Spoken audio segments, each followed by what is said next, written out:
All right. Big news today. Big news today. All right.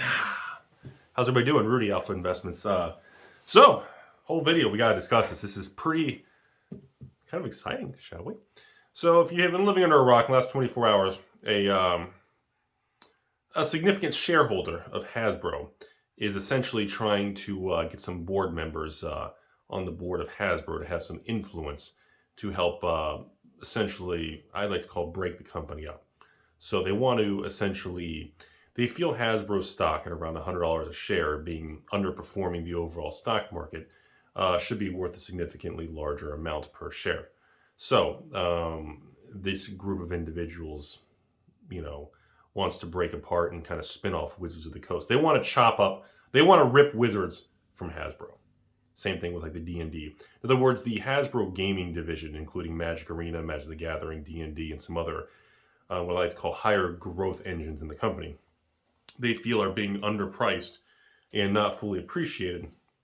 Wall Street is valuing the company at a lower multiple than it should be, mostly because it is labeled under Hasbro, or how do I say it? Being labeled with Hasbro as more of as not really a growth company, more of a stale, older, Goliath older company that doesn't really get the growth multiple PE that a newer, faster growing company would get.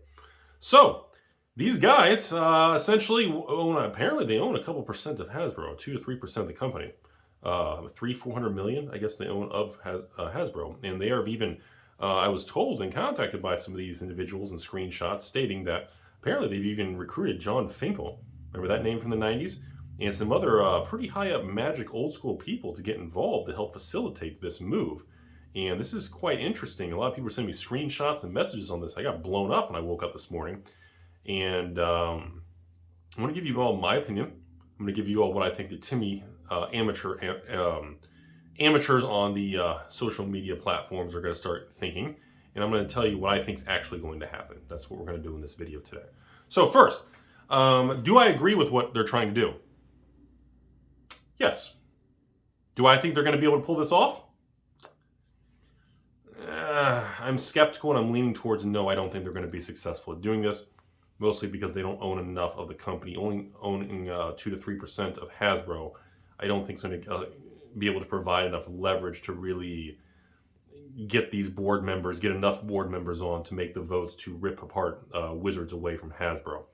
So if you've been around this channel for a long time, about 3-4 years ago, I had made a video that Hasbro wanted to sell Wizards of the Coast. Anybody remember that video? And of course, it got made fun of, and all the typical I hate Rudy type stuff. And I made the pitch that the growth rate in value of Wizards of the Coast is so high that I feel like that it's not being fully appreciated and realized. And I was talking about this in like 2017. You guys can go on, hit YouTube and hit Hasbro Sell Wizards of the Coast on YouTube. You'll see my video from years ago when I talked about this. This kind of intertwines with that video. It's a nice follow-up. Did I think it was going to be more of a spin-off? No, I didn't predict this direction. Now, a spin-off is a little bit different than just selling part of a company to another company. Because the shareholders, if you sell something, usually there'll be a pop in the stock or some sort of payout of so much, maybe a couple dollars per share, something like that. But when you spin it off like that, essentially there'd be like a Hasbro stock, which is, under ticker symbol HAS, H-A-S. And maybe there'd be a separate listing under Wizards of the Coast, maybe listed under Wizards or Wiz or Wizards or WOTC, what I would assume would be the ticker symbol, Wizards of the Coast. Now, a growth company, let's talk about how this works. So a growth company with a higher degree of growth is catnip to Wall Street. So a growth company, like if Wizards of the Coast was traded under the ticker symbol WOTC separately, I would expect them to have probably a PE multiple of probably like 50 range in this market, because it's a pretty sloshy market. Do I agree with that PE? But I think they would be able to have a higher PE. Where Hasbro doesn't have a 50 plus PE ratio because they don't have the growth rate, because they have a lot of stale, slower moving brands, Monopoly and a lot of board games and toys, which are fine, they're profitable, do their thing, but Wall Street doesn't care about how much money you make. They care about growth rate. They care about expansion or kind of that contraction expansion. They don't really care about how much money you made last month or what you're making right now. They want to know growth. And obviously, packaging together a stale, slower growing company with a faster growing company, when those are together, you don't fully get to realize the value of the faster growing company because Wall Street's going to put your PE at a lower multiple. And I believe, in my opinion, that's kind of the direction of what's going on here. And these activists and these Wall Street guys realize the amount of locked up value for shareholders. And I think they're going to leverage the concept that the stock has underperformed the overall market and all the growth of Wall Street, the S&P, and the NASDAQ, the Qs, even the Dow in the last so many years, 10 years. And I think they're going to leverage that to shareholders, and there could be a vote and everything. I don't know if it's going to get to the point of like a hostile takeover type thing, because I don't think there's enough leverage and power. Now, again, full disclosure, I do own, I don't have millions in Hasbro stock, but I do have a pretty significant position. I do have between 1 and 5,000 shares of Hasbro. I have a pretty significant position, so I will disclose that in this video. So obviously, anything that increases shareholder value, I'm going to have a bias and be happy for, because I have a financial interest in some sort of stock price increase as a shareholder.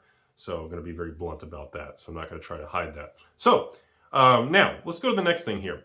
Who these people are and everything. Apparently, these individuals, it's like Fox Capital Management, this equity capital management, private equity. These guys, they have a history of looking for value in companies they feel are undervalued. They appear to be pretty good at what they do. They appear also, and of course, a lot of people said, Rudy, they're probably going to be pretty successful, and they're recruiting some of the old Magic guys, and they want to strip out the politics and all the culture and the things that are going on in modern times and make more value. And I said, honestly, I'm not really going to go in that direction much, because everybody just ends up attacking each other and hating each other. But overall, yeah, I think some of these guys, because when you deal with Wall Street, this money stuff, they don't care about political things, modern things, culture, and a lot of these type of things that you hear about on social media and the pitchfork armies of both sides of the head. They don't care about that. This is straight about finance, earnings per share, growth rate, and stock price, okay? So no matter how you feel about that stuff, it doesn't matter what side of the equation you're on, because it doesn't matter in this video. But I do believe that their direction, if they were able to pull this off, I'm going to tell you what I think would happen. I think the Timmy Army would be on the online social media websites and Facebooks and Reddits and Discords. I think would be very unhappy, because immediately they're thinking, oh, Wall Street, they're going to abolish the reserve list and make more money, earnings per share. Well, they're going to be in for a huge amount of disappointment, because these guys are better at risk reward and value creation than any of us, including me. I don't have anywhere near the skill set that some of these people probably have. Chances are they're going to increase consumer confidence and credibility with the collector investor side. And considering the marketplace of new Magic and how they don't tend to hold much financial value, these guys are probably going to lean more into the direction of creating additional shareholder value, chase cards, and expanding or keeping the reserve list the same. So I think overall, the average amateur who's not too familiar with these topics, who's going to be, you're going to see them like, oh, the Wall Street guys will get rid of the reserve list and they're just going to make trillions. It's cute. They deserve a hug. Seriously, they should prancercise in the park. But I think overall, it's going to be more the same, but they're going to really lean in towards bringing some really chase things. I think actually they would accelerate chase cards, serialized cards, in really high value things. I think more VIP style $100-$200 booster packs, high margin items, expand Magic Arena like crazy. I wouldn't be surprised if they chop some of that goofy new Magic Arena, was it Alchemy? The stupid, they're going to lean into anything to expand growth of player base and increasing of revenue of products and price per pack per actual paper card. And I think they would be very successful at it. I think the internet and the loud voices on the internet would be very unhappy, but they're going to know, because they've been around the block, because they're recruiting a lot of people. They're going to know that doesn't represent the overall market. So, am I surprised to hear about all this? Am I surprised to see that this is going on? I'll be honest with you guys, I'm fucking surprised it took this long.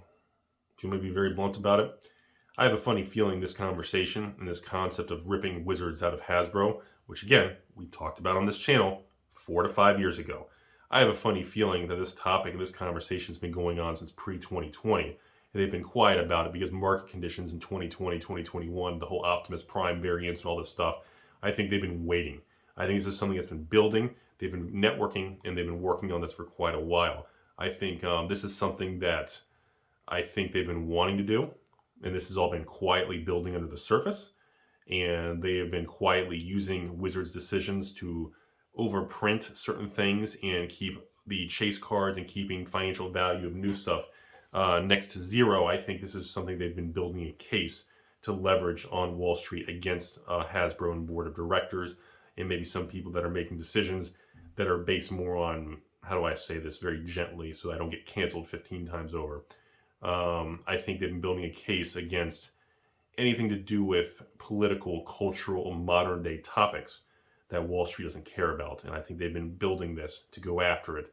And yes, I do believe if they were successful, I would not be surprised if they also moved in and they nuked and fired a lot of people in Wizards of the Coast that were injecting different type of business practices besides helping sell the product and helping appeal to the majority of the player base versus the loud voices. I wouldn't be surprised if these type of people did that. And my rationale behind that is because we are talking, you guys need to understand something, and beautiful 3% ladies and the Tesla floating in space. We all need to understand, no matter how you and I feel about different things and Wizards' choices, these guys are going to approach it from a straight, cold, no emotion, straight business perspective. They don't give two flying Fs about whatever cultural things, whatever diversity, whatever political things. It means nothing to them. This is Wall Street. It is about strictly numbers. Numbers do not have any agenda. This is straight numerical reasoning. So I think that alone is going to just be like a tidal wave of change if they were able to be successful. Now, I do want to say, again, like I said at the beginning of this video, I don't actually think they're going to be successful. So I want to lay that out there. I don't think they're going to have enough pool because they don't have enough owning between 300 and 400 million in Hasbro. I don't think they're going to be able to have enough ability to get all these people on the board of directors to overthrow the board and make substantial changes. I don't think they're going to be able to pull it off. In my experience on an older, more established company, I think the board of directors of Hasbro and people higher up are going to be more conservative, old farts. We don't like change, right? Oh, young man, you're too much. I think the guys the men and women on the Hasbro board are going to be very conservative. They're not going to want any aggressive, high-risk moves. So I don't think these people are going to be successful. But I'll be honest with you, either way, I think it's going to be an interesting journey to see how this unfolds. Anyways, so overall, if they were successful, again, as far as the products go, I would expect the highest probable outcome, no change reserve list. The lower probable outcome is an expansion of the reserve list, and almost a 0% chance would be an abolishment of the reserve list. I think the highest probable outcome on products is increasing MSRP, price per paper pack, per card, per unit. More development of flashier chase scarcity, or as most of you like to call it, hate me for the artificial scarcity term, modern day scarcity. I think that would be the continuing direction, and that's kind of my thoughts of it. I guess conclusion of this video, the Rudy opinion for those of you stuck around. I'm surprised it took this long, and I don't think anything's going to come out of it, but it's going to be really interesting to see how far they can get. And overall, I think that the average person is not going to fully understand, including myself. We are not going to all of us are not going to fully understand the dynamics and behind the scenes forces that are going to be at work here. I think a lot of this is going to be very quiet, hush-hush. And I don't think we're really going to get the full story publicly. We'll get some headlines like we've been getting, but overall, I don't think we're really going to get a lot of the juicy details on why and what's going to happen and who's involved. So it's a little bit unfortunate, but so we'll see what happens. Overall, again, what a time to be alive, right? I think more than anything, same thing I've been telling you all, and Wall Street clearly sees the same thing. I'm going to say it again, as I said it 1 year ago, 3 years ago, 5 years ago, 10 years ago, 15 years ago, and 20 years ago. No matter the negativity, no matter the emotion involved, no matter the positive, no matter the hatred, no matter what, this reinforces this moment in time, and these news headlines reinforce that Magic is not going anywhere. The value of the old cards, the value of sealed product, whether it's new, old, it's on your local Amazon.com, local Walmart, Barnes & Noble shelf. This stuff will stand the test of time. And if anything, now you're looking at multi-millionaire, billionaire, pretty much wealth managers, fund this, that, private equity, angel this, and whatever hot words you want to use. They see the same thing that I see. And that reinforces my opinion to you all as the public is that, you know, the public does not seem to fully understand or grasp the power of Magic the Gathering and the power and money involved of Wizards of the Coast. And that's all I got. Here's a picture of my crotch.